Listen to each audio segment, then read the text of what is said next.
Hello everyone, कैसे हैं आप सब? कैसी तैयारी चल रही है आप लोगों की? तो मैं हारिस मुस्तफ़ा आप सभी दोस्तों का आपके अपने परिवार टीचर्स एकेडमी में फिर से एक बार स्वागत करता हूं। फटाफट से जुड़ जाइए, जैसे कि आज हम लोग स्टार्ट करने वाले हैं अपना प्रैक्टिस सेट नंबर 2।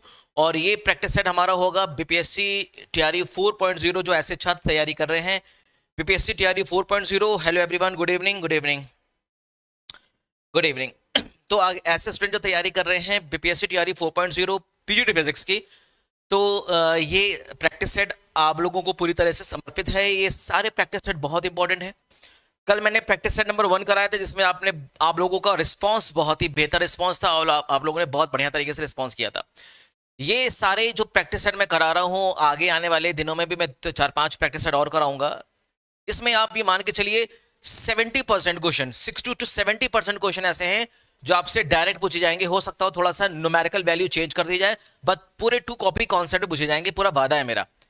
मैं भी पब्लिक का क्लास मैंने लिया हुआ है। ये 6 प्रैक्टिस सेट आप अपने पास संभाल के डाउनलोड करके रखिएगा। जब आपका बीपीएससी टीआरई 4.0 का पेपर हो जाएगा, पीजीटी फिजिक्स का पेपर हो जाएगा, तब आप मैच करिएगा और मैच करके देखिएगा कि वाकई में क्वेश्चंस फंसे हैं कि नहीं फंसे हैं। 60 to 70% का क्वेश्चंस के फंसने की पूरी पूरी उम्मीद मैं अपनी तरफ से बताता हूं। चलिए, तो अगर आप तैयारी कर रहे हैं बीपीएससी टीआरई 4.0 की, तो ये प्रैक्टिस सेट सिर्फ आपके लिए है और बैच ऑलरेडी स्टार्ट हो गया है। यहां पे मैं आपको प्रैक्टिस सेट की क्वेश्चंस ही कराऊंगा। इसके लिए आपको अपने पेन और कॉपी निकालनी है और पेन कॉपी निकालने के बाद आपको क्वेश्चन को खुद सॉल्व करना है। ठीक है जी। चलिए, थ्योरी पार्ट इसका, क्वेश्चन से रिलेटेड जो भी थ्योरी पार्ट होगा वो मैंने ऑलरेडी बैच में पढ़ा दिया है। होप सो कि आपने बहुत अच्छे तरीके से पढ़ लिया होगा, और अगर नहीं पढ़ा है तो पहले आप थ्योरी पार्ट अच्छी तरह से पढ़ लीजिए, तो आपको ये सारे क्वेश्चंस बहुत ही आसान लगेंगे। ठीक है जी, ओके। छठ पूजा की आप सबको बहुत बहुत शुभकामनाएं। तो और इसी छठ पूजा के अवसर पे आपको कोर्सेज पे भारी छूट मिल रही है। जितने भी कोर्सेज चल रहे हैं, रिकॉर्डेड कोर्सेज और लाइव कोर्सेज पे भारी छूट मिलेगी। अगर आप तैयारी कर रहे हैं TGT, PGT, LT, GIC, UGC, GTBLSB, UKLT, UKGIC, BPSC TRE 4.0, assistant professor या एस्टेट की तैयारी कर रहे हैं, तो आपको सारे कोर्सेज पे भारी छूट मिलने वाली है। ठीक है जी। तो आपको अगर कोई भी कोर्स ज्वाइन करना है या किसी भी कोर्स की तैयारी कर रहे हैं और बैच ज्वाइन करने के इच्छुक हैं आप, तो आप बैच ज्वाइन कर सकते हैं। संस्था का नंबर आपके सामने डिस्प्ले हो रहा है, 96 28 95 92 37। कॉल करिए, कॉल करके आपको बेहतर रिस्पांस मिल जाएगा। ठीक है जी। चलिए, थोड़ा बहुत ऐड कर लेते हैं। हो गया। अब यहां से हम लोग बिना समय व्यर्थ करते स्टार्ट करते हैं क्वेश्चंस की प्रैक्टिस। पहला क्वेश्चन आपके सामने रहा और सारे क्वेश्चंस बहुत ही लाजवाब तरह के क्वेश्चंस हैं। क्वेश्चन को खुद सॉल्व करना है आप लोगों को। चलिए, पहला क्वेश्चन क्या कह रहा है?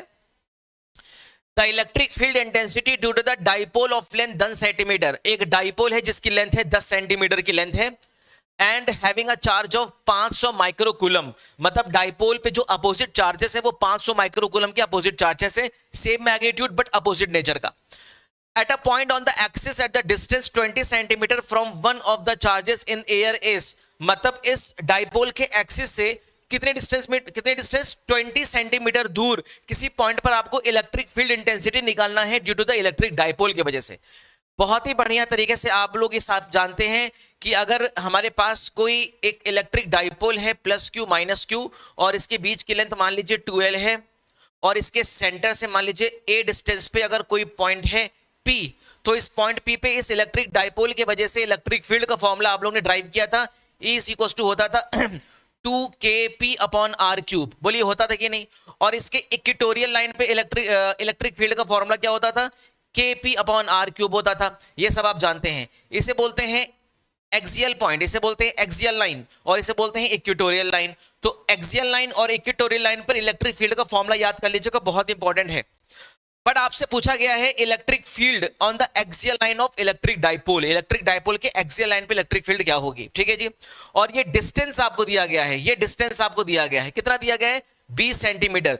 तो क्वेश्चन में ये आपको दिया गया है 20 सेंटीमीटर और ये दिया गया है 10 सेंटीमीटर। कितना दिया गया? 10 सेंटीमीटर दिया गया।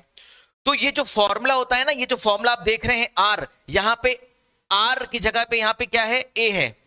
आर की जगह पे यहां पे क्या है? ए। तो ये जो डिस्टेंस आर होती है ना, कहां से मेजर करते हैं? ये डाइपोल के सेंटर से लेकर उस पॉइंट पी तक की डिस्टेंस होती है, याद रखिएगा। चलिए, सारी वैल्यूज पुट करके देखते हैं। इलेक्ट्रिक फील्ड निकालना है तो के एक्सियल लाइन पे निकालना है, 2kp अपॉन क्या रखेंगे? a की पावर 3। बोलिए, क्लियर है? के को बोलते हैं कूलम कांस्टेंट, और इसकी वैल्यू आपको याद रखना है और साथ ही साथ इसका यूनिट भी याद रखनी है। इसकी वैल्यू क्या होती है? इसकी वैल्यू होती है 9 10 टू द पावर 9, और इसकी यूनिट होती है न्यूटन मीटर स्क्वायर पर कूलम स्क्वायर। बहुत इंपॉर्टेंट है। अब बात आती है सर इलेक्ट्रिक डाइपोल, तो अपने को पता नहीं है, कोई बात नहीं, आपको पता है इलेक्ट्रिक डाइपोल मोमेंट बराबर होता है 2ql। इन दोनों चार्जेस में किसी एक चार्ज का मैग्नीट्यूड मल्टीप्लाई बाय दो चार्ज के बीच की शॉर्टेस्ट डिस्टेंस। तो दो चार्ज की शॉर्टेस्ट डिस्टेंस कितनी है? 2l है। तो बस हो गया। चार्ज कितना है बच्चे? चार्ज यहाँ पे है 500 माइक्रोकूलम। 500 माइक्रोकूलम मतलब 10⁻6 कूलम कर देंगे। और दो चार्ज के बीच की लेंथ कितनी है? 10 सेंटीमीटर। तो 10 करिए। अब क्योंकि ये सेंटीमीटर में है तो मीटर में चेंज करना पड़ेगा। मीटर में चेंज करिए तो आपका हो जाएगा 10⁻⁻²। बोलिए क्लियर है क्या? तो यहां से आप कुछ कर लीजिए, ये हो जाएगा आपका 500 हो जाएगा इंटू, ऐसे करिए, देखिए जीरो है, ये देखिए ये जीरो से और ये जीरो कैंसिल हो जाएगा, यहां से कैंसिल हो जाएगा, 5 10⁻⁻5 आ जाएगा कूलम मीटर। बोलिए क्लियर है क्या? ये किसकी वैल्यू आ गई? इलेक्ट्रिक डाइपोल की वैल्यू आ गई। चलिए फटाफट से क्वेश्चन सॉल्व करना स्टार्ट करिए।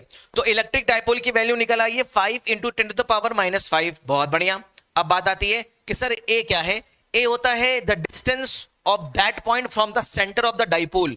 इलेक्ट्रिक डाइपोल के सेंटर से यहां की डिस्टेंस कितनी है? देखो ये है 10 सेंटीमीटर, ये कितनी है? 10 सेंटीमीटर। और ये कितनी है? 5 सेंटीमीटर। और यहां से लेकर यहां तक कितना है? 20 सेंटीमीटर। तो 5 + 20 कितना हो गया? 25 सेंटीमीटर। इसका मतलब 25 सेंटीमीटर है, 10⁻⁻2 करके मीटर में चेंज करेंगे और क्यूब लगा देंगे। इसी अप्रोच के साथ आपको बढ़ना है, बाकी की कैलकुलेशन करना आप लोग जानते हैं, बहुत ही बेहतर तरीके से आप कैलकुलेशन कर लेंगे। बताइए क्लियर है क्या? कोई दिक्कत तो नहीं है? अब सारी वैल्यूज उठा के पुट करिए और फटाफट से बताइए कितना आएगा। ये कितना आ जाएगा? देखिए यहां से आपका निकाला है 10⁻6, और 10⁻6 जब ऊपर जाएगा 10⁻6 हो जाएगा, कैंसिल हो 10⁻10 हो जाएगा। तो 10⁻10 हो जाएगा, यहां से आपको हो जाएगा 45 90 डिवाइडेड बाय हो जाएगा 25 की होल क्यूब, और ये हो जाएगा 10⁻6 ऊपर जाएगा +6 1 10⁻10 हो जाएगा। बोलिए क्लियर है क्या?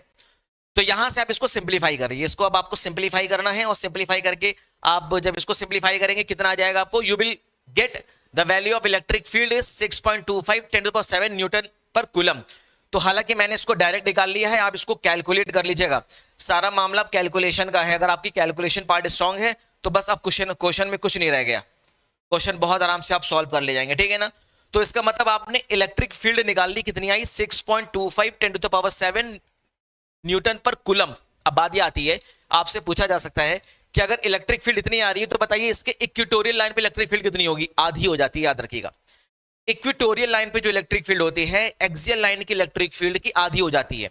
तो इक्वेटोरियल लाइन पे इलेक्ट्रिक फील्ड कितनी हो जाएगी? इसका आधा कर दीजिए, इसकी आधा कर दीजिए, 3.12 आ जाएगा। 3.12 कितना आ जाएगा? 3.12 इंटू 10⁻7 न्यूटन पर कूलम। बोलो क्लियर है क्या? तो ये दोनों वैल्यूज आपको याद रखनी है। देखो रटना नहीं है, ये सब चीजें रटा थोड़ी जाएगा, तो ये तो न्यूमेरिकल है ना, इसको रटना थोड़ी नहीं है। आपको किस अप्रोच के साथ करना है बस आपको ये ध्यान रखना है, ठीक है? चलिए अगर वीडियो पसंद आती है, अगर थ्योरी पार्ट समझ में आ रहा है, क्वेश्चंस का लेवल समझ में आ रहा है, अच्छा लग रहा है, तो वीडियो को लाइक शेयर और सब्सक्राइब करना, चैनल को सब्सक्राइब करना बिल्कुल मत भूला करिए, लाइक करना मत भूला करिए। चलिए सारी मेहनत सिर्फ आप ही लोगों के लिए की जा रही है। चलिए इसी क्रम में हम लोग बढ़ते हैं अपना सेकंड क्वेश्चन, बहुत ही धांसू तरीके से। अभी तक किसी का आंसर नहीं आया है, मैंने आप लोग से बोला आप लोगों को पेन और कॉपी निकालना है और खूब तेजी से सॉल्व करना है। देखिए 1 घंटे में मैं 20 क्वेश्चन तो करा पाऊंगा, लेकिन आपको थोड़ी ना 1 घंटे 20 क्वेश्चन करना है। एग्जाम में आपको 1 घंटे में कम से कम 40 से 50 क्वेश्चन कर देना है। समझ में आ रहा है क्या? तो 20 क्वेश्चन मैं कर रहा हूं आपको समझाने के लिए, मुझे इतना समय लग रहा है। अदरवाइज ये 1 घंटे में 30 से 35 क्वेश्चन 40 क्वेश्चन आराम से हो जाएगा जब आप लोग करने बैठेंगे, तो मुझे पूरा उम्मीद है। चलिए नेक्स्ट क्वेश्चन करते हैं। क्वेश्चन नंबर 2 देखिए क्या कह रहा है। 3 रेसिस्टर, 3 प्रतिरोध हैं, having resistance in the ratio 1:2:3, मतलब इनके जो प्रतिरोध की जो रेशियो है 1:2:3 है, आर इन पैरेलल। ये किस में जुड़े हुए हैं? पैरेलल कॉम्बिनेशन में जुड़े हुए हैं। The current through the resistor R in the ratio, इन रेसिस्टर में करंट का रेशियो पूछा जा रहा है। मतलब कहने का सेंस है ये आपके पास 3 रेसिस्टर हैं और तीनों रेसिस्टर किसमें हैं? पैरेलल में हैं। मान लीजिए ये R1 है, ये R2 है, ये R3 है, और R1 R2 R3 का रेशियो कितना दे रहा है? 1:2:3 दे रहा है। आपसे कहा जा रहा है कि इसमें अगर करंट जा रही है I3, इसमें जा रही है I2, और इसमें करंट अगर I1 जा रही है, तो I1 I2 I3 का रेशियो बताना है कितना होगा। अब आप इस प्रकार के क्वेश्चन को अगर आप सॉल्व करने बैठेंगे तो आप ये क्वेश्चन बिल्कुल नहीं कर पाएंगे। पहली बात, बहुत टाइम लग जाएगा क्वेश्चन को सॉल्व करने बैठेंगे तो। देखिए नफीस अहमद जी का आंसर गलत आ गया, नफीस अहमद जी आंसर गलत है। आपको थोड़ा दिमाग लगाना है, बस क्वेश्चन को सॉल्व करने नहीं बैठना। आपको पता है कि सारे रेसिस्टर किसमें जुड़े हुए हैं, पैरेलल में, और अगर रेसिस्टर्स पैरेलल में जुड़े होते हैं तो सबका पोटेंशियल डिफरेंस कांस्टेंट होता है। इसका मतलब पोटेंशियल डिफरेंस क्या है, कांस्टेंट। भाई वोल्टेज क्या है, कांस्टेंट। सारे रेसिस्टर्स के अक्रॉस वोल्टेज क्या होगा, कांस्टेंट होगा। और आपको पता है V इज इक्वल टू होता है आई आर। अरे V कांस्टेंट है ना, तो I is inversely proportional to क्या हो जाएगा, R हो जाएगा कि नहीं। अरे बोलिए, I inversely proportional to R हो जाएगा। क्यों, क्योंकि V हमारा कांस्टेंट है। आपको पता है अगर रेसिस्टर्स पैरेलल में जुड़े होते हैं तो इनके अक्रॉस पोटेंशियल डिफरेंस कांस्टेंट होता है, बराबर होता है। ठीक है जी। तो अब भाई अब इसका रेसिप्रोकल कर दीजिए फटाफट से, कौन सी बहुत बड़ी दिक्कत वाली बात है। मतलब I R का रेसिप्रोकल है तो करंट का रेशियो क्या हो जाएगा, I1 is to I2 is to I3 का रेशियो क्या हो जाएगा, पलट दीजिए, रिवर्स कर दीजिए, कितना हो जाएगा, 3:2:1 हो जाएगा। अरे यहां से दिखाई दे रहा है ना, I is inversely proportional to R। बहुत बढ़िया। इस प्रकार के क्वेश्चन को अगर आप सॉल्व करने बैठेंगे तो बहुत टाइम लग जाएगा, और एग्जामिनर यही चाहता है कि आप ज्यादा से ज्यादा समय लगाएं और आप एक ही क्वेश्चन में कम से कम 10-15 मिनट खराब करते हैं। ठीक है, चलिए। तो आयोग इस तरह से क्वेश्चन को डिजाइन करता है कि आप ज्यादा क्वेश्चन में ज्यादा समय दें, जिससे कि आपका सिलेक्शन रुक जाए। आपको थोड़ा सा स्मार्ट स्ट्रेटेजी अपनानी है। चलिए नेक्स्ट क्वेश्चन देखिए क्या कह रहा है। Twisting couple applied to the twist a hollow cylinder of the length L। एक ट्विस्टिंग कपल है। ट्विस्टिंग कपल को हम लोग बोलते हैं टॉर्जनल कांस्टेंट। क्या बोलते हैं बच्चे, टॉर्जनल कांस्टेंट बोलते हैं। ठीक है क्या, बताइए। इसको टॉर्जनल कांस्टेंट बोला जाता है और टॉर्जनल रिजिडिटी भी बोला जाता है। चलिए, twisting couple applied to twist a hollow cylinder of a length L whose inner surface radius is R1 and outer radius is R2। ठीक है, एक हॉलो सिलेंडर है जिसका इनर रेडियस बोल रहा है R1 है और आउटर रेडियस R2 बोल रहा है, और R2 R1 से बड़ा है बाय एन एंगल थीटा। इसको थीटा एंगल क्या किया गया, ट्विस्टिंग एंगल थीटा है, और ईटा यहां पे क्या है, मॉडुलस ऑफ रिजिडिटी है। तो बताइए ट्विस्टिंग कपल कितना होगा। अब आपको ट्विस्टिंग कपल निकालना है, बहुत बढ़िया, जिसको हम लोग और किस नाम से जानते हैं, टॉर्जनल रिजिडिटी के नाम से जानते हैं। ट्विस्टिंग कपल, इसको बोला जाता है टॉर्जनल रिजिडिटी। बोलिए जी, अब बताइए twisting couple per unit twist, per unit twist, twisting couple per unit twist क्या फॉर्मूला होता है फॉर द हॉलो सिलेंडर के लिए। एक हॉलो सिलेंडर के लिए, अगर सॉलिड होता तो बात थी, हॉलो सिलेंडर के लिए क्या होगा ये बताइए। देखिए आंसर आ गया है 3 का C। बहुत बढ़िया, बहुत बढ़िया, देखिए बहुत ही बेहतरीन, वेरी गुड। नफीस अहमद जी 3C है, D नहीं है, 3 का C होगा, बिल्कुल सही है। कुंवर रत्नेश जी का आंसर सबसे पहले आया और सबसे बेहतर आंसर उन्होंने दिया है, वेरी गुड, एब्सोल्युटली राइट। तो ट्विस्टिंग कपल आपका हो जाएगा पाई ईटा। एक सॉलिड सिलेंडर का क्या होता है, सॉलिड सिलेंडर का होता है पाई ईटा R की पावर 4 अपॉन 4L। यही तो होता है। L क्या होता है, लेंथ है कि नहीं, हॉलो सिलेंडर की लेंथ। यहां पे सारी चीजें आपको पता है। ईटा के बारे में दिया गया है, मॉडुलस ऑफ रिजिडिटी है, R है बेस का रेडियस, L है लेंथ ऑफ सिलेंडर, और थीटा क्या है, ट्विस्टिंग एंगल। अब यहां से पूछा गया है ट्विस्टिंग कपल, आपसे ट्विस्टिंग कपल के बारे में पूछा गया है ना, तो ट्विस्टिंग पर कपल नहीं पूछा गया, ट्विस्टिंग पूछा गया है। तो C बराबर क्या हो जाएगा, ईटा पाई। अब क्योंकि हॉलो सिलेंडर है, और सिलेंडर अगर हॉलो है तो इसका रेडियस कैसे निकालेंगे, R की पावर 4 माइनस R की पावर 1। बहुत बढ़िया, तो R की पावर 4, R2 का पावर 4 माइनस R1 की पावर 4 डिवाइडेड बाय क्या हो जाएगा, 4L मल्टीप्लाई बाय कर दीजिए थीटा। ये क्या निकल आया,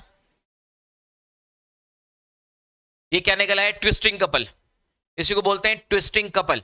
और अगर बोलते पर यूनिट ट्विस्ट तो थीटा बराबर 1 रेडियन कर दीजिएगा, थीटा बराबर 1 रेडियन हो जाएगा। ठीक है, विच ऑप्शन आर सेम। अच्छा अच्छा, देखिए हाँ दोनों ऑप्शन इसमें सेम है। तो देखिए एक थोड़ा सा ध्यान दीजिएगा, थोड़ी सी एक चीज ध्यान दीजिएगा।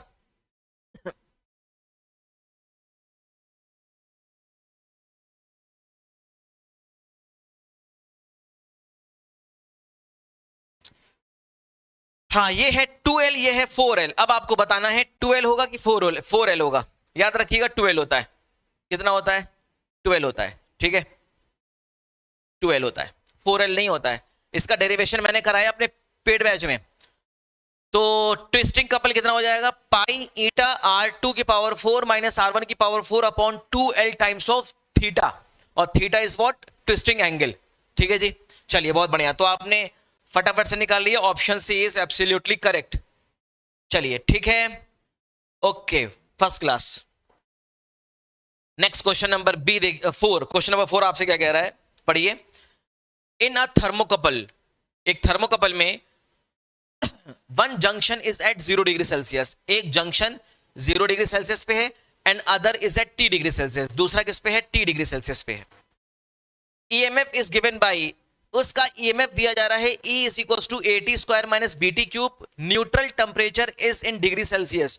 न्यूट्रल टेम्परेचर आपसे पूछा जा रहा है कि what will be the neutral temperature. चलिए बताइए, ऑप्शन आपके सामने क्या है, A upon B, 2A upon 3B, 3A upon 2B, B upon 2A। बताइए, ईएमएफ पता है आपको, कितना ईएमएफ है, EMF is given AT square minus BT cube, आपको दिखाई दे रहा है EMF is the function of temperature, किसका फंक्शन है, टेम्परेचर का फंक्शन है। तो अब आपको न्यूट्रल टेम्परेचर बताना है, और न्यूट्रल टेम्परेचर के लिए, फॉर द न्यूट्रल टेम्परेचर, आपको ये पता होगा, फॉर द न्यूट्रल टेम्परेचर के लिए what will be the main condition, T upon D T is equal to 0। This is the condition of neutral temperature की कंडीशन होती है D upon D T is equal to 0। तो इसको आप temperature के respect में डिफरेंशिएट कर दीजिए, तो आपको क्या मिलेगा, D upon D T is equal to हो जाएगा 2AT minus 3BT square.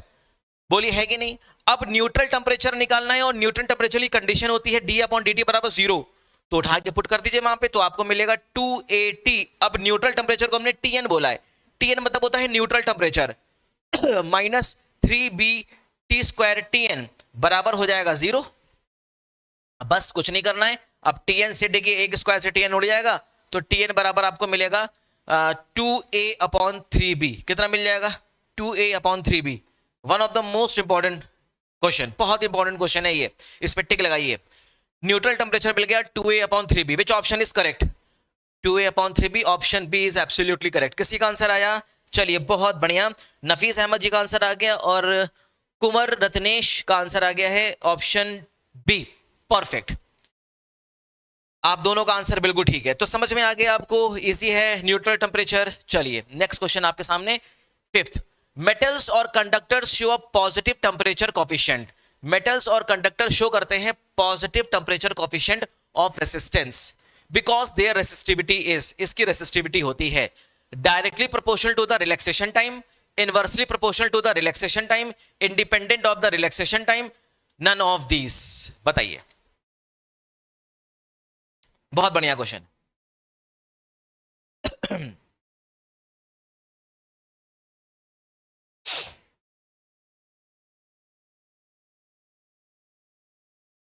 Question क्या कह रहा है, मेटल्स और conductor show up positive temperature coefficient. चलिए, मेटल जितने भी होते हैं, जितने भी आपके मेटल्स होते हैं, दे shows positive temperature coefficient of resistance, coefficient of resistance. मतलब क्या है इसका, इसका मतलब यह है कि इनका टेम्परेचर बढ़ने से इनका रेसिस्टेंस भी क्या होता है, बढ़ता है कि घटता है। बताइए फटाफट से, टेम्परेचर बढ़ने पे मेटल्स का रेसिस्टेंस बढ़ता है कि घटता है। ठीक है, याद रखिएगा, मेटल्स के केस में याद रखिएगा, जब भी आप मेटल का टेम्परेचर इंक्रीज करेंगे तो मेटल के टेम्परेचर के बढ़ने से इनका जो रेसिस्टेंस होता है वो भी इंक्रीज करता है, और साथ ही साथ इसकी रेसिस्टिविटी भी इंक्रीज करती है। बोलिए है कि नहीं, रेसिस्टिविटी इंक्रीज करती है और रेसिस्टेंस इंक्रीज करता है, मतलब टेम्परेचर इंक्रीज करता है। अगर रेसिस्टिविटी इंक्रीज कर रही है और रेसिस्टेंस इंक्रीज कर रहा है, मतलब कंडक्टेंस और कंडक्टिविटी डिक्रीज करती है। इसका मतलब कंडक्टिविटी डिक्रीज होती है, कंडक्टेंस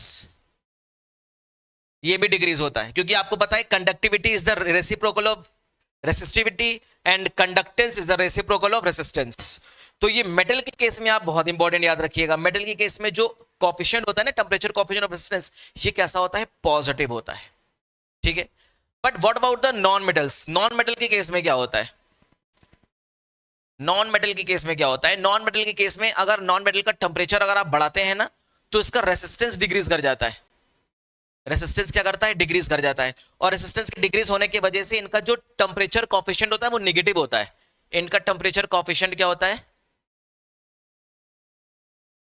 नेगेटिव होता है। रेसिस्टेंस डिक्रीज कर गया मतलब रेसिस्टिविटी भी डिक्रीज करेगी। रेसिस्टिविटी भी डिक्रीज करेगी, और रेसिस्टिविटी डिक्रीज कर गई, इसका मतलब conductance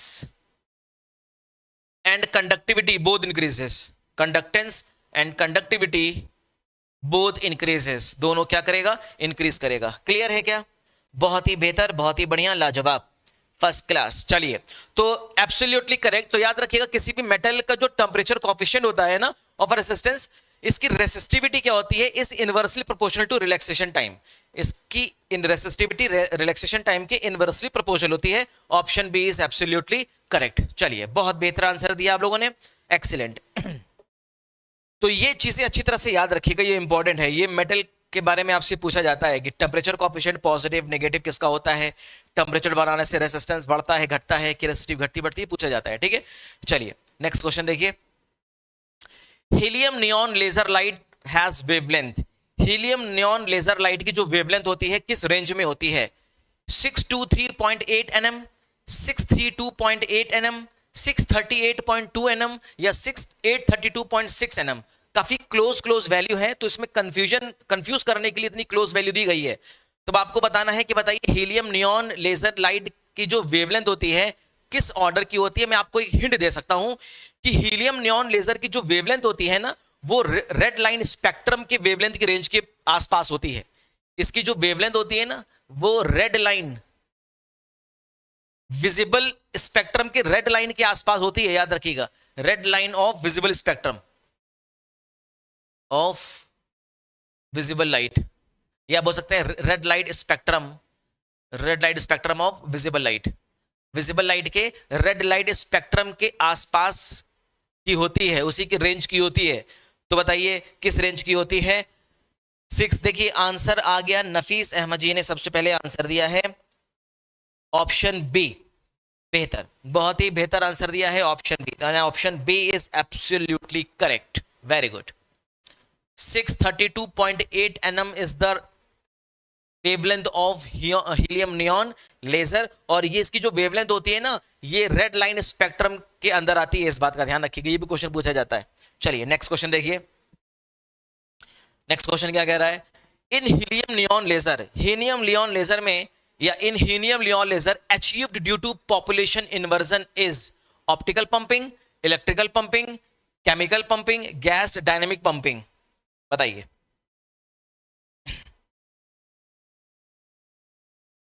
In helium neon laser achieved due to the population inversion in optical pumping, electrical pumping, chemical pumping, gas dynamic pumping?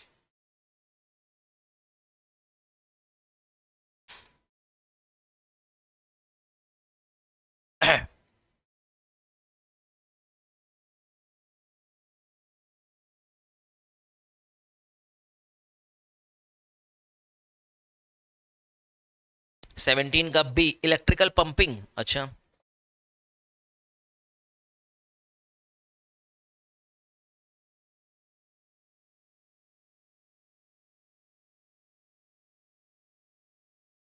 चलिए देखिए। In helium neon laser achieved due to the population inversion is achieved due to the inelastic atomic collision, is achieved due to inelastic atomic collision। अब ये collision किसके बीच होता है? Between excited neon atom and ground state helium atom. Excited neon atom and ground state helium atom के बीच में क्या होता है? इनइलास्टिक कोलिजन होता है। बिल्कुल सही है, collision transfer, absolutely right, very good.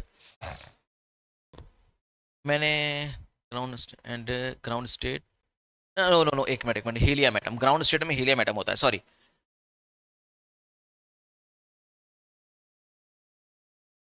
Excited between helium atom, excited helium atom and ground state neon atom. ठीक है, चलिए क्लियर है ना, ये याद रखिएगा किसके किसके बीच होता है एक्साइटेड, इसमें एक्साइटेशन किसका होता है, हीलियम एटम का एक्साइटेशन होता है, और ग्राउंड स्टेट पे कौन होता है, नियॉन एटम ग्राउंड स्टेट पे होता है। ठीक है, ये atomic in elastic atomic collision होता है, collision transfer, collision transfer, collision transfer. ठीक है, तो ये किसमें होता है, ऑप्टिकल पंपिंग, किसमें होता है, ऑप्टिकल पंपिंग। क्लियर है क्या, चलिए ठीक।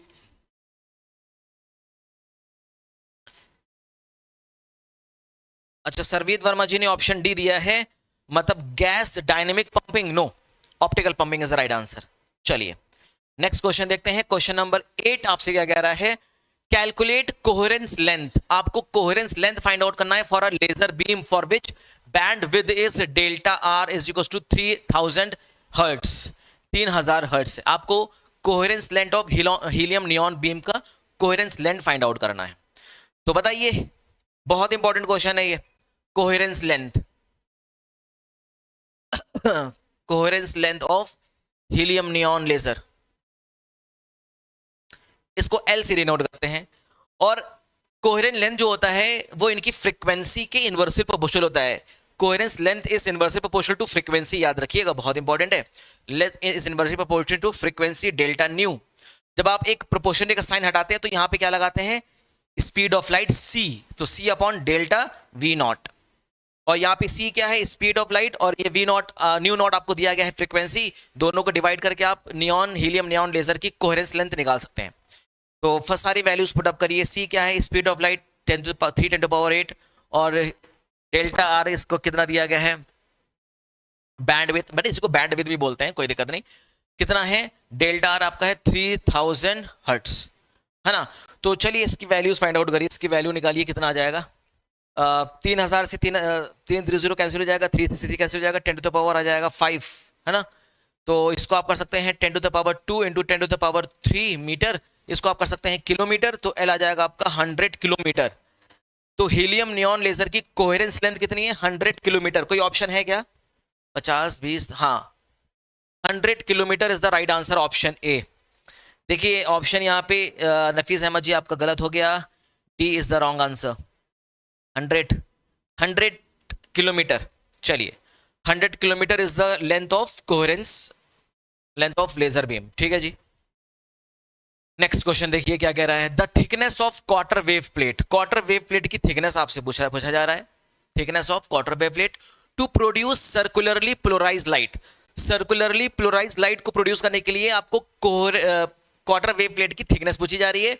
इसमें आपको किस वेवलेंथ की लाइट यूज की गई है, 600 एंगस्ट्रॉम वेवलेंथ की लाइट यूज की गई है।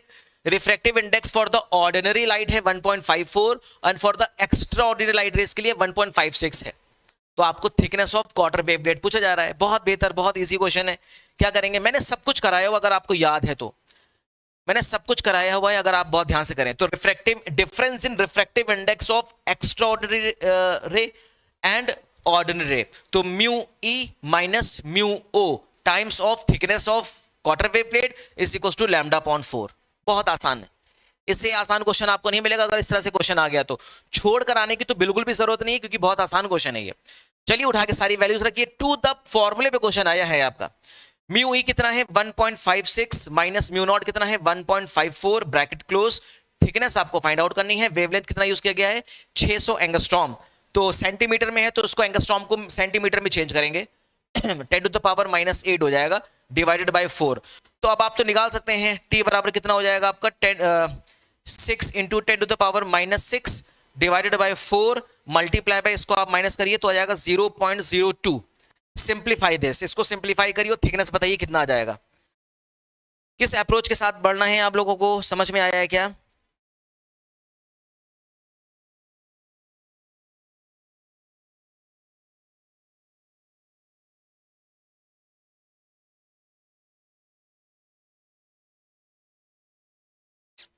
चलिए बहुत बढ़िया, नफीस अहमद जी का आंसर बिल्कुल सही आया है। 7.5 10 to the power -4, 7.5 into 10 to the power -4 centimetre is the thickness of quarter wave plate. और क्वार्टर वेव प्लेट का मैंने थ्योरी पार्ट बहुत ही बेहतर तरीके से कराया है और इसी पब्लिक चैनल पे कराया, आप लोग देख लीजिएगा, 2-3 लेक्चर मैंने कराया है क्वार्टर वेव प्लेट पे, ठीक है ना।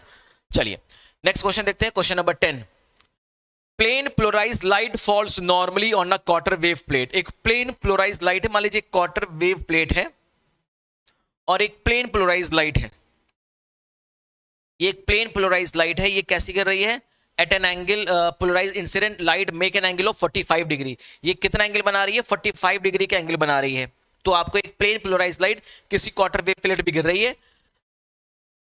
The emergent ordinary light will be, या इसको बोलते हैं आउट लाइट, इसको क्या बोलते हैं, आउट लाइट, मतलब बाहर निकलती हुई लाइट। जो क्वार्टर वेव प्लेट से लाइट रेस बाहर निकल जाती है, उस लाइट के बारे में पूछा जा रहा है। जो आउट लाइट है वो कैसी होगी, अनपोलराइज होगी, लीनियरली पोलराइज होगी, सर्कुलरली पोलराइज होगी, इलिप्टिकली पोलराइज होगी, बताइए। हिंट दे दूं मैं, हिंट दे दूं मैं, क्वार्टर वेव प्लेट क्या करती है, quarter wave plate phase difference produce कर देती है π/2 का, याद रखिएगा, और पाथ डिफरेंस कितना प्रोड्यूस करती है, λ/4 का। तो ये मैंने आपको हिंट दे दिया है, बताइए। Quarter wave plate produces phase difference, कितना फेज डिफरेंस प्रोड्यूस कर देती है, π/2 का, एंड पाथ डिफरेंस λ/4 का पाथ डिफरेंस प्रोड्यूस कर देती है। तो बताइए जो लाइट रेस बाहर निकली उसका शेप कैसा होगा, अनपोलराइज होगा, लीनियरली पोलराइज होगा, सर्कुलरली पोलराइज या इलिप्टिकली पोलराइज। नफीस अहमद जी ने आंसर दिया है 10th का बी, लीनियरली पोलराइज्ड।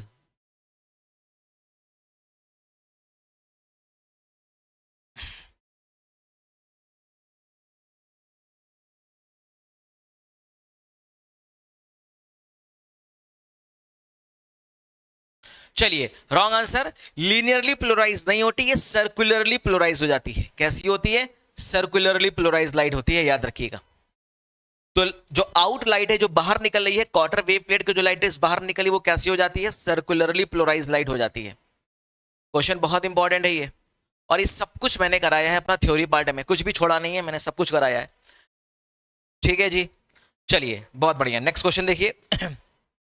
तो आगे बढ़ने से पहले फिर से थोड़ा सा आपको रिमाइंड करा दिया जाए कि टीचर्स एकेडमी की तरफ से आप लोगों को छठ पूजा के अवसर पे बहुत ही भारी डिस्काउंट दिया जा रहा है। सिर्फ और सिर्फ ये अवसर आज ही के दिन का है। आप एक बार संस्था के नंबर पे कॉल कर लीजिएगा तो आपको बेहतर जानकारी मिल जाएगी। तो अगर आप किसी की भी तैयारी कर रहे हैं, आपको कोई भी कोर्स लेना चाहते हैं, चाहे वो लाइव बैच हो चाहे वो रिकॉर्डेड बैच हो, दोनों पे आपको भारी छूट मिलेगा, ठीक है जी। चलिए नेक्स्ट देखिए, क्वेश्चन नंबर 11 क्या कह रहा है भाई। क्वेश्चन नंबर 11 आपसे कह रहा है कि in a doubly refracting crystal optic axis is the direction along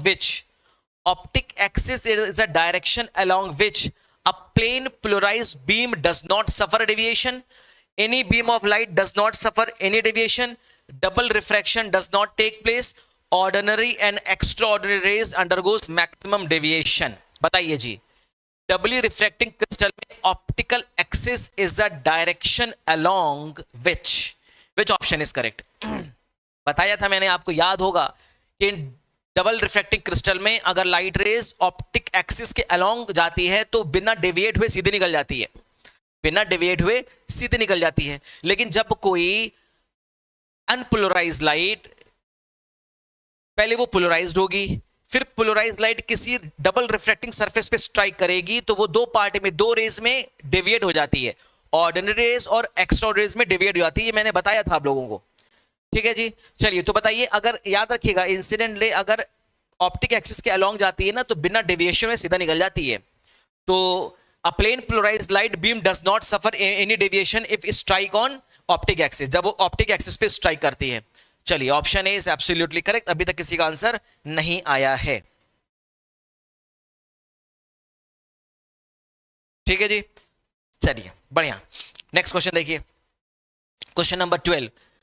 the grating element of 2.0 centimetre wide plane grating element कितना है, 2.0 centimetre wide plane grating which resolve two lines, जो दो लाइंस को रिजॉल्व कर रहा है, मतलब ऑर्डर ऑफ ग्रेटिंग आपको दिया गया है 2, जो जो दिया गया है लिख लीजिए, ठीक है जी। जो जो दिया गया है वो सारी चीजें लिख लिया करिए।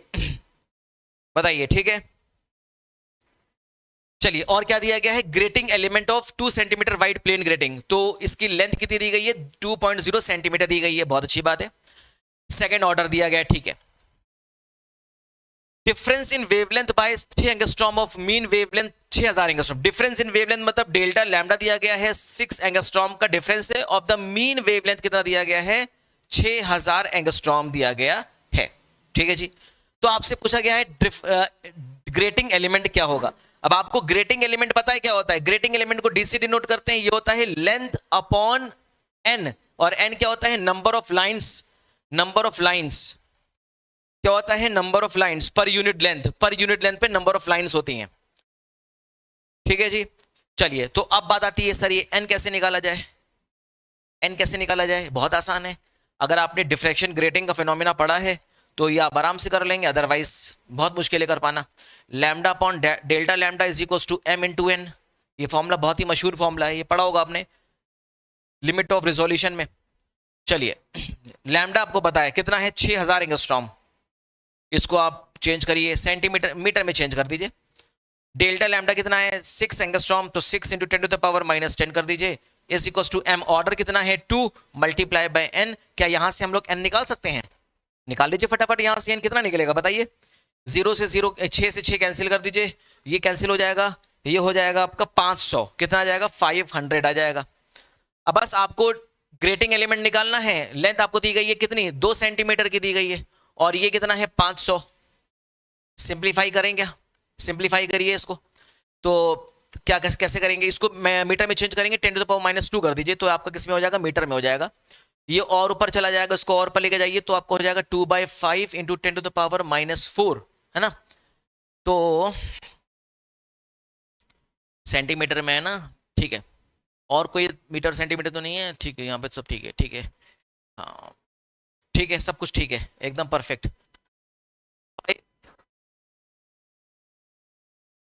500 आएगा ना, 1000 डिवाइडेड बाई 2, 500 हो गया, एन की वैल्यू आ गई, ठीक है। तो ये कितना हो जाएगा, 0.4 इंटू 10 टू द पावर -4, तो ये हो जाएगा आपका 4 इंटू 10 टू द पावर -5 हो जाएगा। डिफ्रेक्शन ग्रेटिंग एलिमेंट आ जाएगा ग्रेटिंग एलिमेंट कितना आ रहा है, 4 इंटू 10⁻5, लेकिन 10⁻3 है, सब कुछ तो ठीक है। 2 सेंटीमीटर वाइड पेन, ठीक है, एकदम परफेक्ट। चलिए, हो सकता हो कुछ ऑप्शन भी कुछ मिस्टेक हो सकती है, ऑप्शन में मिस्टेक हो सकती है, ऑप्शन सही कर लीजिएगा, मिस्टेक हो सकता है ऑप्शन में भी, ऑप्शन में मिस्टेक हो सकती है, ठीक है। चलिए,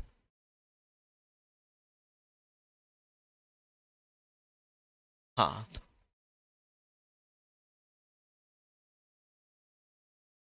हाँ, अगर वो सेंटीमीटर में होगा तब ठीक है, अब वो सेंटीमीटर में अगर हुआ तो ठीक ही ठीक है। तो मुझे लगता है ये सेंटीमीटर में ही होगा, तो देख लीजिएगा, बहरहाल आप देख लीजिएगा, कोई दिक्कत नहीं है, अप्रोच समझ में आ गया आप लोगों को। चलिए, चलें आगे, नेक्स्ट।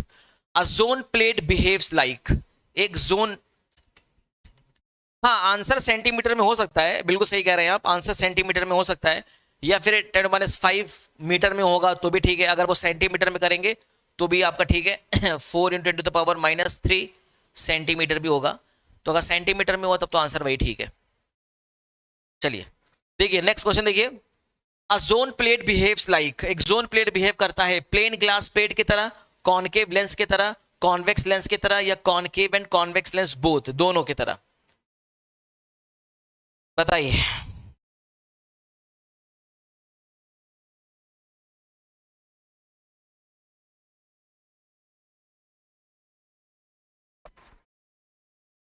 L13 का सी, बहुत बढ़िया आंसर, सबसे पहले किसने दिया है, नफीस अहमद जी ने आंसर दिया है, बहुत ही बेहतर, वेरी गुड। कॉन्वेक्स लेंस की तरह, एक जोन प्लेट किस तरह बिहेव करता है, कॉन्वेक्स लेंस की तरह बिहेव करता है, ठीक है जी। चलिए नेक्स्ट क्वेश्चन देखिए। The aperture of the objective of the telescope which can be used to resolve star separated by 8 micro radian, star जो सेपरेट हो रहा है वो 8 माइक्रो रेडियन पे सेपरेट हो रहा है, लाइट ऑफ वेवलेंथ यूज की गई है 6400 एंगस्ट्रॉम, तो बताइए अपर्चर पूछा जा रहा है, बहुत आसान है। बहुत आसान है, बताइए कैसे करेंगे, बताइए। ऑप्शन आपके सामने दिया गया है। Limit of resolution of telescope अगर आप जानते हैं तो बेहतर तरीके से आप कर पाएंगे, अदरवाइज मुश्किल हो जाएगा। रिजोल्यूशन ऑफ टेलीस्कोप क्या होता है भाई? Delta theta equals to 1.22 lambda upon D. ये फॉर्मूला याद कर लीजिए, फॉर्मूला बहुत इंपॉर्टेंट, इससे क्वेश्चन बहुत आएगा, इससे क्वेश्चंस बहुत आते हैं। ठीक है, तो resolution of telescope, limit of resolution of telescope, limit of resolution of telescope, ये आपको ये दिया गया है कितना, 8 माइक्रो रेडियन। तो 10⁻6 कर दीजिए, तो वैल्यूज पुट करिए। 8 into 10⁻6 is equals to 1.22 into lambda कितना है, 6400 एंगस्ट्रॉम। तो 600 इंटू 10⁻10 डिवाइडेड बाय कर दीजिए डी। बस निकाल लो डी फटाफट से, कौन सी बहुत बड़ी बात है, निकालिए कितना आएगा।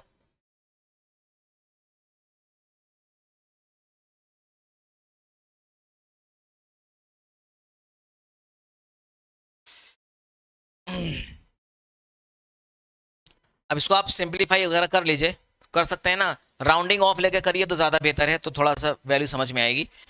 तो 10⁻10 है वो 10⁻8 हो जाएगा,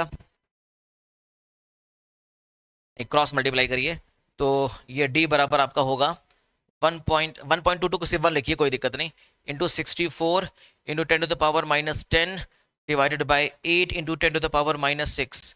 ये चला जाएगा ऊपर, 8 चौक 8 64 हो जाएगा, 8 इंटू 10 हो जाएगा -4, है ना। तो किसमें है, मीटर में है, तो उसको सेंटीमीटर में चेंज करने के लिए 100 से मल्टीप्लाई कर दो, सेंटीमीटर में चेंज हो जाएगा। तो 8 इंटू 10⁻2, तो 0.08 सेंटीमीटर। क्या अप्रॉक्स कुछ आ रहा है क्या? नहीं, कुछ वैल्यू गलत रख दी है क्या? अच्छा 64, ठीक है ठीक है, वो तो ठीक है। देखिए हाँ, यहाँ पे गलती हो गई, यहाँ पे गलती हो गई, यहाँ पे देखिए, यहाँ पे ये हटाइए, 2 जीरो लगा देंगे तो -8 हो जाएगा ना। कितना हो जाएगा, 8 8 64 इंटू 10 हो जाएगा -2।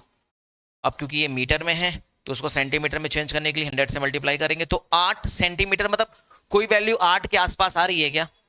8 के आसपास तो वैल्यू यही नजर आ रही है, बी वाली 9.76 ही नजर आ रही है, बाकी 12 15 5 सब दूर दूर है। तो क्योंकि मैंने 0.22 को निगलेक्ट कर दिया, तो इसलिए हमने राउंडिंग ऑफ लेके करिए। देखिए नफीस अहमद जी का आंसर बिल्कुल ठीक है, मल्टीप्लाई बाय 1.22। हाँ, अब इसको मल्टीप्लाई कर देंगे, 0.22 से मल्टीप्लाई करेंगे तो आ इतना जाएगा, इसमें कोई दिक्कत नहीं है, ठीक है। खैर चलिए, चलें आगे, समझ में आ गई बात, इजी है, क्लियर है।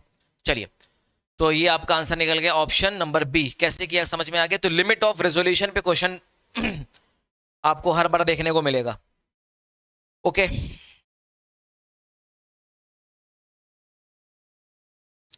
हम 1.22 से मल्टीप्लाई करेंगे, इसको 1.22 से मल्टीप्लाई करके देख लीजिएगा, करके देख लें क्या? 1.22 से मल्टीप्लाई कर दीजिएगा 8 को, आ गया 9.76, ठीक है। अरे राउंडिंग ऑफ लेकर करना तो, और जो आसपास वैल्यू आ जाएगा उसी को कर देना, उसमें थोड़ा सा टाइम टेकन बहुत लगता है ना। चलिए, अब नेक्स्ट क्वेश्चन आपके सामने देखिए। An air bubble in glass slab, एक एयर बबल है ग्लास स्लैब में, जिस ग्लास स्लैब का रिफ्रैक्टिव इंडेक्स है 1.5, from one side it thickness is 6 centimetre and from other side is thickness is 4 centimetre. अच्छा देखिए, बढ़िया क्वेश्चन है। An air bubble in a glass slab from one side, जब इसको एक तरफ से देखा जाता है तो इसकी थिकनेस 6 सेंटीमीटर नजर आती है, और जब इसको अदर तरफ से देखा जाता है तो इसकी थिकनेस 4 सेंटीमीटर नजर आती है। बताइए thickness of the glass slab, glass slab की थिकनेस क्या होगी? बहुत बेहतरीन क्वेश्चन है, बताइए कैसे करेंगे। मतलब ये जो 6 सेंटीमीटर है ना, मतलब उस एयर बबल की थिकनेस नजर आती है, थिकनेस ऑफ एयर बबल। एक तरफ से देखते हैं तो 6 सेंटीमीटर, दूसरी तरफ से देखते हैं तो 4 सेंटीमीटर नजर आती है। कैसे करेंगे बताइए।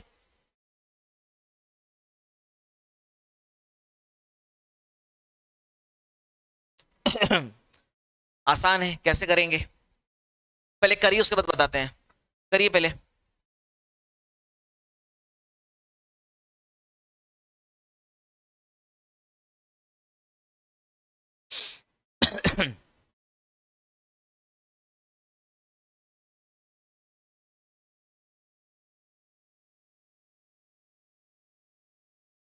करिए फटाफट से।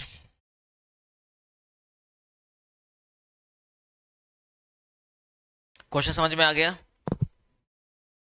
चलिए मान लेते हैं, let let T1 be the thickness of glass slab when observed from one side। जब इसको एक साइड से ऑब्जर्व कर रहे हैं, जब इसको एक साइड से ऑब्जर्व कर रहे हैं, ठीक है जी। एक साइड, जब एक साइड से ऑब्जर्व करेंगे तो इसकी थिकनेस कितना दे रहा है? 6 सेंटीमीटर। तो फॉर्मूला होता है distance of the air bubble या डिस्टेंस ऑफ द या thickness of the air bubble की thickness is equal to thickness of the slab 1 - 1 upon mu. ये फॉर्मूला बहुत इंपॉर्टेंट है, याद रखिएगा, ठीक है। अच्छा, ये एक साइड की थिकनेस कितना दे रहा है? 6, और हमने मान लिया है T1 is the thickness of the slab. ये स्लैब की थिकनेस है और ये किसकी डिस्टेंस है? एयर बबल की डिस्टेंस है, एक तरफ से जब देखा जा रहा है तो। और रिफ्रैक्टिव इंडेक्स कितना है? 1/1.5। सिंप्लीफाई करिए, 1.5 - 1 हो जाएगा 0.5। तो ये हो जाएगा T1 multiply by 0.5 divided by 1.5। Cancel out करेंगे, 3 आ जाएगा। T1 मल्टीप्लाई बाय 1/3 अप्रॉक्सीमेट 3 × 6 = 18 आ जाएगा। तो T1 कितना आ जाएगा? 18 आ जाएगा। इसमें कोई दिक्कत नहीं है, समझ में आ रहा है क्या? सेंटीमीटर में, सेंटीमीटर में निकाल दो। इसका मतलब ये है ग्लास स्लैब की थिकनेस होगी 18 सेंटीमीटर जब इसको हम एक तरफ से ऑब्जर्व करेंगे, ठीक है जी। बात समझ में आ रही है? इजी है। इसी तरह से दूसरा निकाल लीजिए, इसी तरह से दूसरा निकालिए। जब दूसरी तरफ से ऑब्जर्व करेंगे तो उसका मान लीजिए थिकनेस T2 है, तो वो कितने डिस्टेंस है? 4 सेंटीमीटर है। तो 4 centimetre is equal to thickness T2 1 - 1/1.5। बस कुछ नहीं करना है, T2 मल्टीप्लाई बाय 1/3, 3 × 4 = 12। T2 कितना हो गया? 12 सेंटीमीटर। इसका मतलब जब एक तरफ से ऑब्जर्व कर रहे हैं तो थिकनेस 18 सेंटीमीटर नजर आ रही है, जब दूसरी तरफ से ऑब्जर्व कर रहे हैं तो थिकनेस 12 सेंटीमीटर नजर आ रही है। तो एक्चुअल थिकनेस क्या होगी? What will be the actual thickness? Actual thickness होगी T1 + T2/2। दोनों का मीन निकाल दिया करो।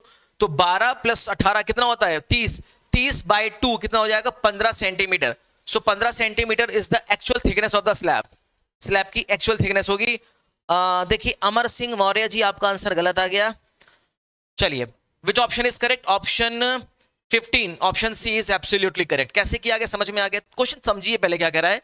N air bubble in a glass slab from one side, जब एक तरफ से देखा गया उसकी थिकनेस कितनी लग रही है? 6 सेंटीमीटर की थिकनेस लग रही है। जब इसको दूसरी तरफ से देखा गया तो उसकी थिकनेस लग रही है 4 सेंटीमीटर की, ठीक है जी। तो ये थिकनेस का फॉर्मूला है फ्रॉम वन साइड, ये थिकनेस का फॉर्मूला है फ्रॉम द अदर साइड। तो दोनों फॉर्मूले सेम होते हैं, इस बात का ध्यान रखिएगा, ठीक है। चलिए 15 सेंटीमीटर, बहुत बढ़िया। विवेकानंद जी का आंसर बिल्कुल ठीक आया है, एब्सोल्युटली करेक्ट। नेक्स्ट क्वेश्चन इसी क्रम में आपके सामने, देखिए क्या दे रहा है। According to the Rayleigh law of scattering, according to the Rayleigh law of scattering, the ratio of the intensity of a light scattered by the wavelength of 6000 angstrom and 4000 angstrom is Rayleigh criterion. अगर आपको पता है तो question आसान है, और अगर पता नहीं है तो क्वेश्चन टफ है। Rayleigh's criteria for scattering, criteria for scattering, intensity of scattered light is inversely proportional to the wavelength of incident ray के वेवलेंथ की 4th पावर के इनवर्सली प्रोपोर्शनल होता है। So intensity of scattered light is inversely proportional to the 4th power of wavelength. ये formula बहुत important है, बहुत काम का फॉर्मूला है ये। तो बस अब आपको दोनों की इंटेंसिटी का रेशियो निकालना है, कंपेयर करके निकाल दो फटाफट से। I1/I2 इज इक्वल टू हो जाएगा λ2/λ1 की पावर 4। बस हो गया। λ4 पता है 4000 दे रहा है, 4000 डिवाइडेड बाय 6000। भाई रेसिप्रोकल करेंगे, इस बात का ध्यान रखिएगा, रेसिप्रोकल कर देंगे, ठीक है ना। तो पावर 4 कर दीजिए, तो यहाँ से 0 0 उड़ जाएगा, ये हो जाएगा 2/3, 2 2 4, 4 चौक 16, है ना, 2 2 4, 4 चौक 16, 16 हो जाएगा, डिवाइडेड बाय आपका हो जाएगा, नहीं ऐसा करिए ना, उसको पहले और कट करिए, 2 2 4, 2 3 6 हो जाएगा कि पावर 4 करिए, तो 2 2 4, 4 2 8, 8 2 16, डिवाइडेड बाय 3 3 9, 9 3 27, 21, 81, 81। तो 16:81 आ रहा है क्या? 16:81 the option A is absolutely correct। बताइए किसका आंसर आ गया? नफीस अहमद का आंसर आ गया, अमर सिंह जी का आंसर आ गया, और विवेकानंद का आंसर आ गया। बहुत ही बढ़िया answer, very good, perfect. Most important याद रखिएगा, एक क्वेश्चन आपका बनेगा इसमें से। जितने भी क्वेश्चन मैं यहां पे करा रहा हूं सब इंपॉर्टेंट है, सारे क्वेश्चन इंपॉर्टेंट है। चलिए नेक्स्ट क्वेश्चन देखिए। The maximum scattering angle for equal mass in laboratory system is, बताइए the maximum scattering angle, what will be the maximum scattering angle for equal masses in laboratory system. Laboratory system में what will be the scattering angle for the equal masses, किसके लिए, for the equal masses के लिए कितना होगा, 0, 90 degree, 180 degree और 360 degree. बताइए what will be the scattering angle for the equal masses in a laboratory system, 0, 90 degree, 180 degree, 360 degree, which option is correct?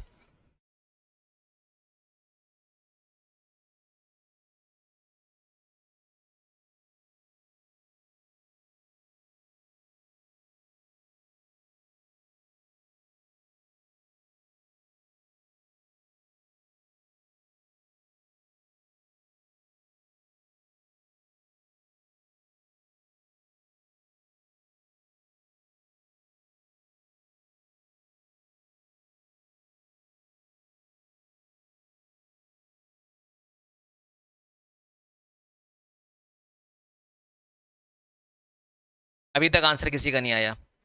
The maximum scattering angle for the equal masses in a laboratory system is, बताइए भाई।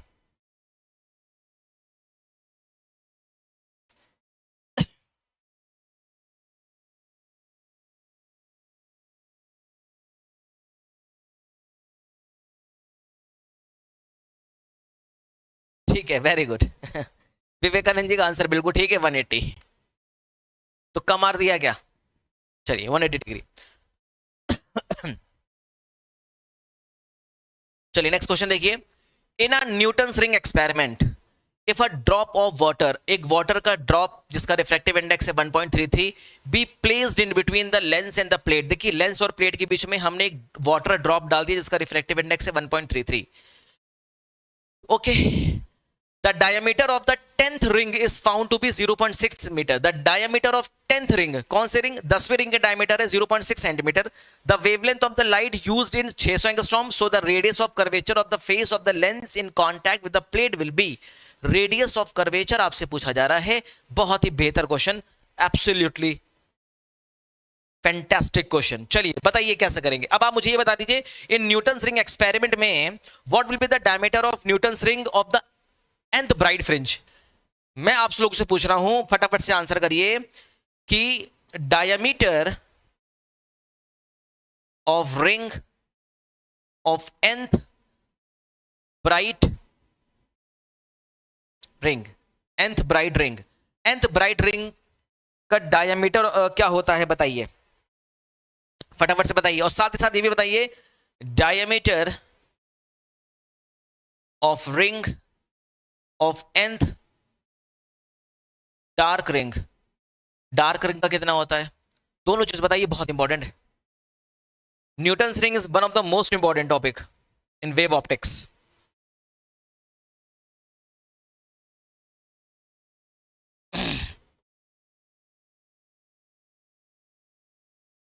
नहीं पता, कितनी बार मैंने करा दिया है ये। Diameter of the ring of the nth bright fringes का क्या होता है, 2n-1 लैम्डा आर, कई बार बता चुका हूं मैं।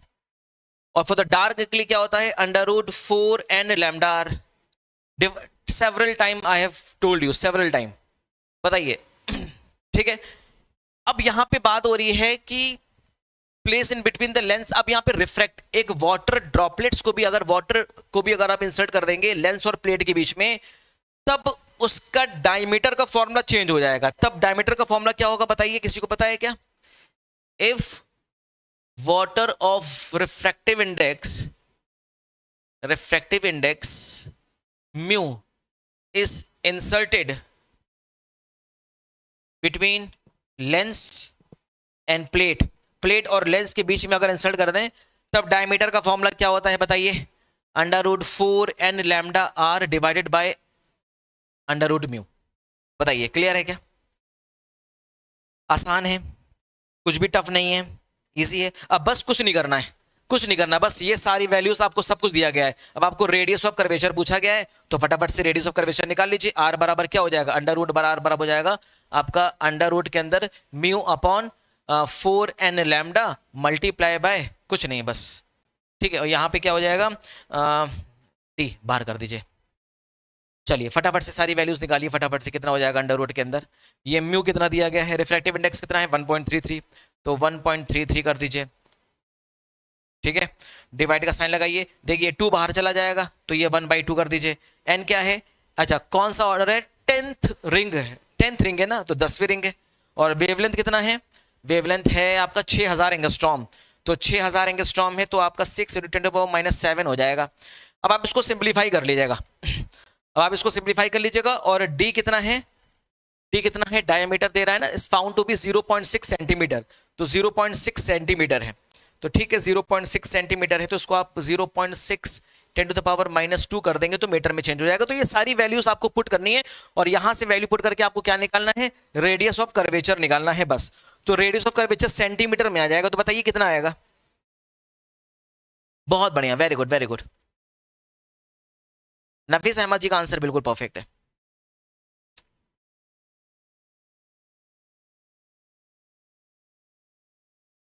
चलिए आर की वैल्यू कितना निकाल, आप सिंप्लीफाई कर दीजिएगा, 200 सेंटीमीटर आ जाएगा, अप्रोक्सीमेट वैल्यू आएगी 2 सेंटीमीटर, ठीक है। अब यहाँ पे करना करिएगा क्या, ये 0.33 को हटा दीजिएगा, अब इसको रखने की जरूरत नहीं है, या आप इसको 1.5 रख दीजिएगा तो ज्यादा बेहतर है। 1.5 रखेंगे तो ज्यादा बेहतर होगा, यहाँ पे मिलेगा 1.5 करेंगे ना, तो यहाँ से आपका 6 वाला कैंसिल हो जाएगा, करके देख लीजिएगा आप इसको, ठीक है। 1.5 में पॉइंट आएंगे, 60 बढ़ाएंगे ना, 60 बढ़ाएंगे तो 15 से काटेंगे 4 टाइम्स, तो 4 का 2 बाहर आ जाएगा, करके देखिएगा डेफिनेटली आपका हो जाएगा ये, ठीक है। चलिए नेक्स्ट क्वेश्चन देखिए क्या कह रहा है, क्वेश्चन नंबर 56 क्या कह रहा है, 2 cantilever A and B are of the same mass, 2 cantilever है ए और बी जो सेम मास के हैं, सेम लेंथ के हैं, same cross section area and same material के बने हैं। A is a square cross section, अच्छा ए किस फॉर्म में है, स्क्वायर फॉर्म में है, और बी किस फॉर्म में है, सर्कुलर क्रॉस सेक्शन के फॉर्म में है। The ratio of depression at the free and both for the same load, दोनों पे सेम लोड लटकाया गया है, सेम लोड, ये क्या है, सेम लोड लटकाया गया है। तो आपसे पूछा गया है ratio of depression, ratio of depression आपसे पूछा गया है, बताइए जी, रेशियो ऑफ डिप्रेशन आपसे पूछा गया है, what will be the ratio of depression. अलग अलग आंसर आ रहा है आप लोगों का।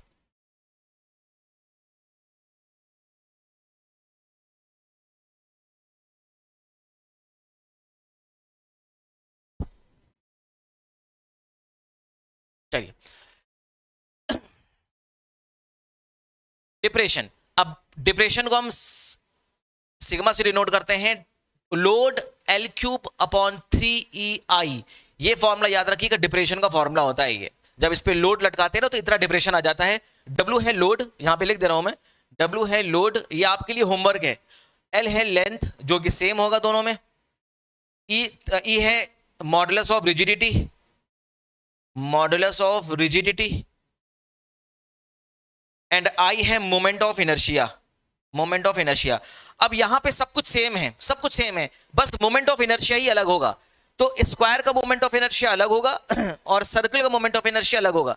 बस मोमेंट ऑफ इनर्शिया यहां पे स्क्वायर का अलग रख देना और सर्किल का अलग रख, दोनों का रेशियो निकाल देना और बताना कितना रेशियो आएगा। तो आपके लिए होमवर्क है ये, ठीक है ना जी, आपके लिए क्या है, होमवर्क है।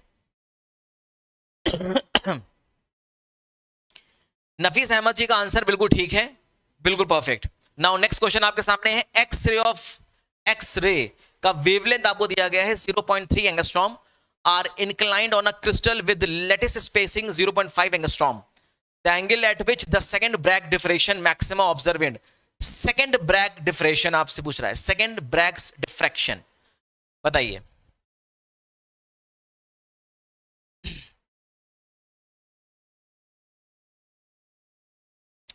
Second Bragg's diffraction, Bragg's equation क्या है, what will be the Bragg's equation, पूछा गया है कई बार ब्रैग्स इक्वेशन।